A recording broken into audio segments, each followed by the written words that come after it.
जय जोहार सांगी मन आदिवासी सिंगे यूट्यूब चैनल में राउर मन के स्वागत करते हैं। गोटा असम के चाय बागान और बस्ती के हर एक आदिवासी मन के दिल में स्वर्गीय प्रदीप नाग के अकाल मृत्यु से बहुत बड़का झटका लाई। उकर मृत्यु से हर एक आदिवासी बहुत बड़का दुख महसूस कराते।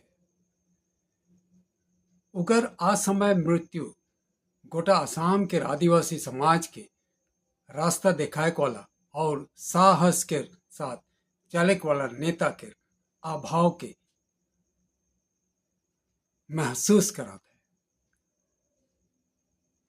और इस समय गोटा असम में आदिवासी मन के नेतृत्व देवे वाला इसन काबिल नेता पावे के असमंजस लाई है।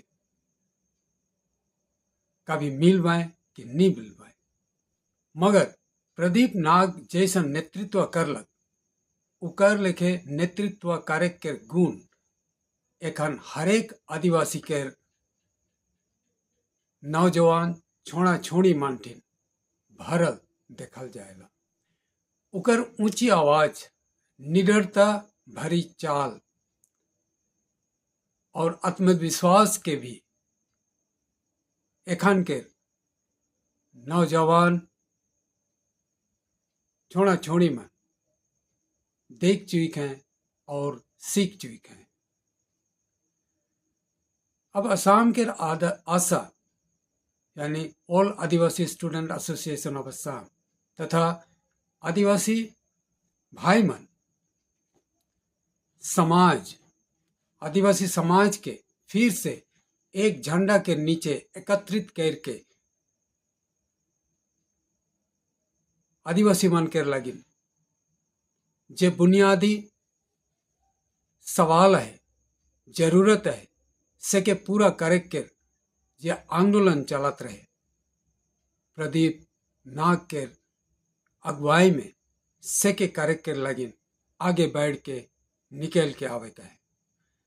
असम के हर चाय बागान से, हर बस्ती से आदिवासी यूथ मन, आदिवासी स्टूडेंट मन और आदिवासी समाज सब कोई निकल के आवे का है।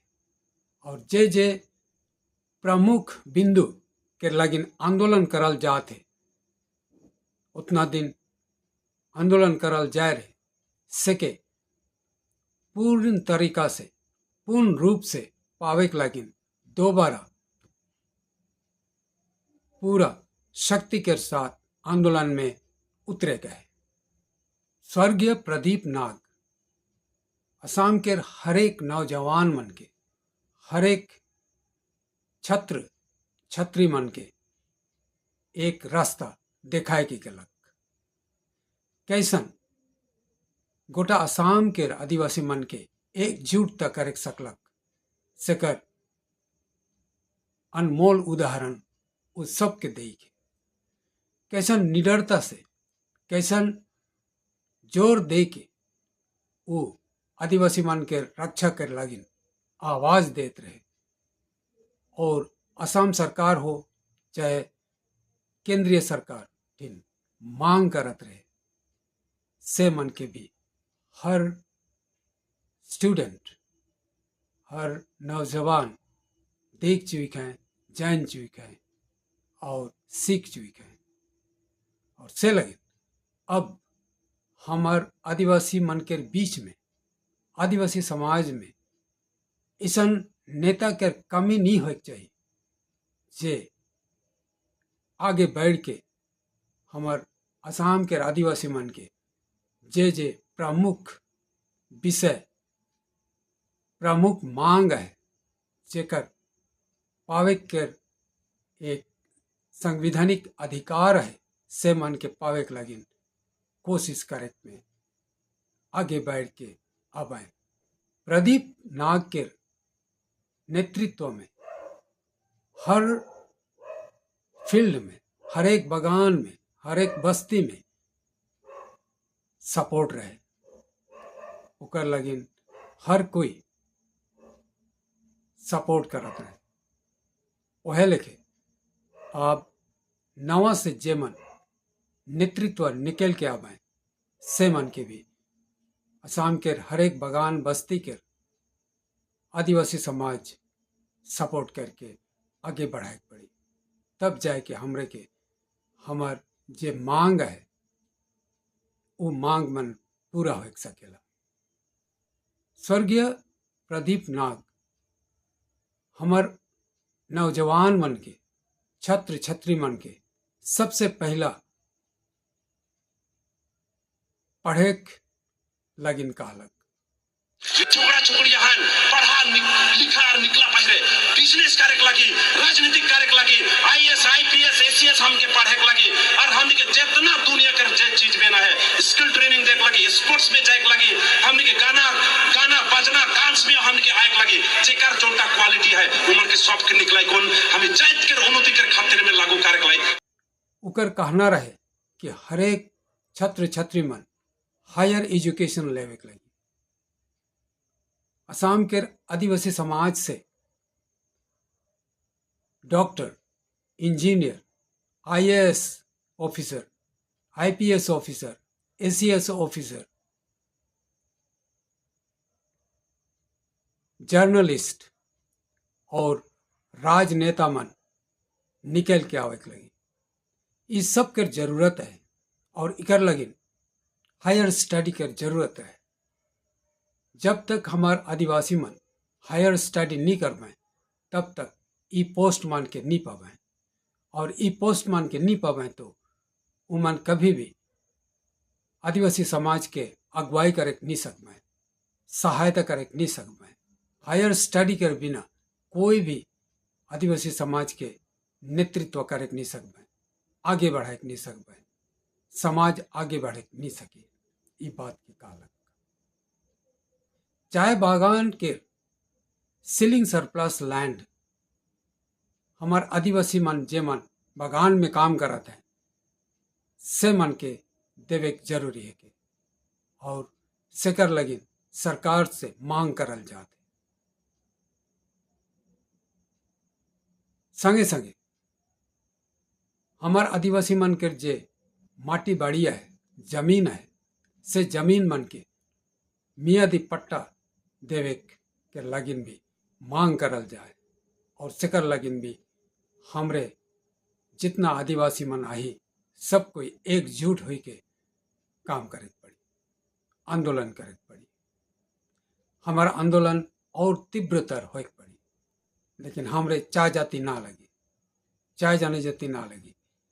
चाय जाने जाति से हमार स्वर्गीय प्रदीप नाग हमरे के आदिवासी के परिचय दिलवाए दिलक।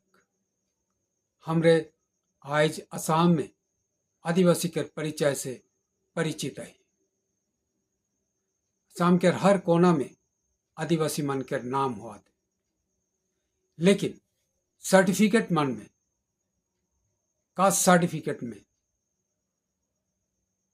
आदिवासी नी लेख के टी ट्राइब्स लिखल जाते, सके अति शीघ्र बदली करे के लगिन मांग करे पड़ी और इके धरातल में उतरे पड़ी।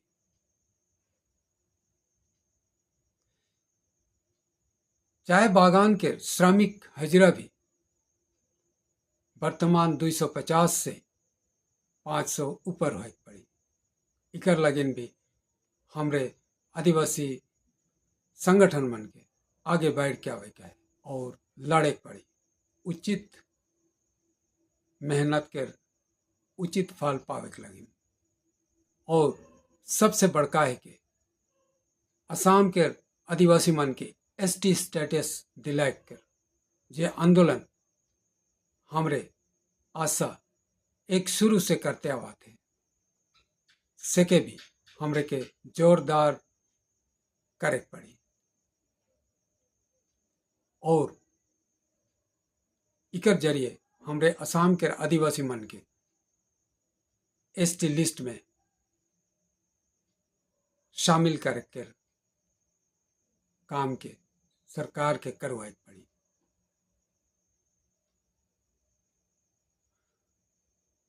और आखिर में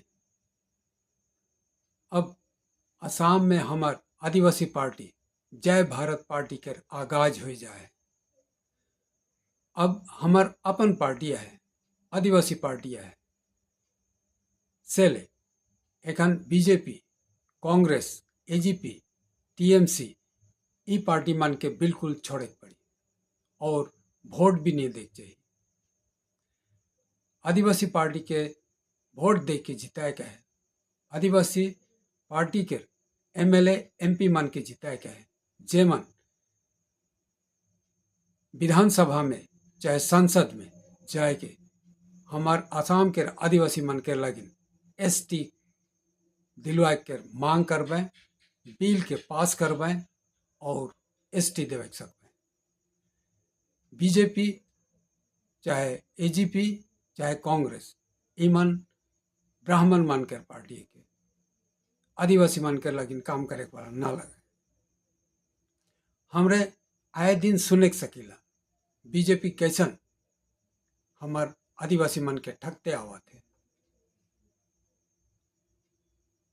दलित और ओबीसी मन के भी ठगते आवा थे से लगिन हमरे के बीजेपी के ऊपर में कभी विश्वास नहीं करे चाहिए। उमन कभी भी आदिवासी मन के उन्नति लगिन काम नहीं करवाए, एसटी स्टेटस नहीं देवाए से लगिन हमरे के अपन आदिवासी पार्टी हो के जिताए गए और लड़े गए और तब हमरे एसटी स्टेटस के पावे सकब। ए के सबसे बड़का हमार मांग और इकर लगिन हमरे के सब कुछ न्यौछार करे पड़ी, लड़े पड़ी। हमार असम में आदिवासी समाज में एक नया नेतृत्व के जरूरत है और इन नेतृत्व हमार आदिवासी मान के एकता के ऊपर में बेस करी। इकर आगे जितना भी आशा के बीच में अलग अलग गोट रहे, हर गोट एकता में मिले पड़ी, एक गोट हो पड़ी। सुने में आवत है कि जे मन अलग अलग रहा है से मन अब एक गोट हो के लिए कोशिश कराते हैं, काम कराते हैं। ये अच्छा वार्ता है कि लेकिन हर कोई असम के ई कोना से ऊ कोना, धुब्र से लेके सदिया तक हर कोई के एक गुट हो पड़ी और एक गुट हो के हमरे के आंदोलन करे पड़ी, मांग करे पड़ी, तब हमार मांग सही अर्थ में सफल हुई और हमरे के एसटी स्टेटस मिली। संगे संगे दूसर जे हमरे के समाज के उन्नति के डहर में लगे के ले जे जरूरत है से मन भी पूरा हुई। स्वर्गीय प्रदीप नाग के याद करके उकर लेखे हमरे हर कोई सैनिक बनब, आदिवासी सैनिक, उकर लेखे नेता बनब, आदिवासी नेता, और हमार जे जरूरत है से के लाइट के लेवे के लिए अपन सब कुछ न्यौछार करे के लिए राजी हो के।